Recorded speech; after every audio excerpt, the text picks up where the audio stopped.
My name is Liz German. I'm Vice President of Operations at YWC McLean County.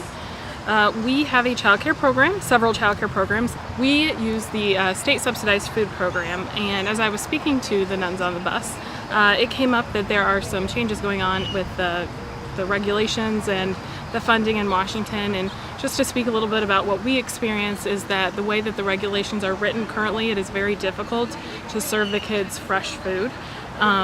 In essence, we're not reimbursed for anything that we could get from any sort of organic options as far as local produce, local farmers. Those options we would have to purchase at stores, which are much more expensive and then not fully reimbursable. I believe that a lot of the regulations lead us back to serving kids things that we know as a nation are not healthy and lead to childhood obesity.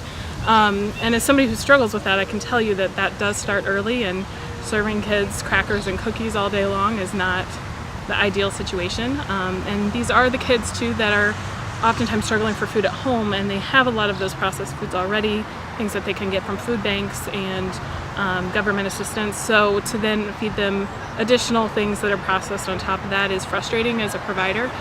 So we would welcome any sort of new perspective on looking at those regulations and maybe trying to change them, as well as some of the ways that paperwork is completed, because it is a huge administrative burden. And I know that several child care centers have dropped out of participating in the program, which is obviously an important program. And so with those demands, you know, the kids are the ones suffering. So we would just like that to be looked at.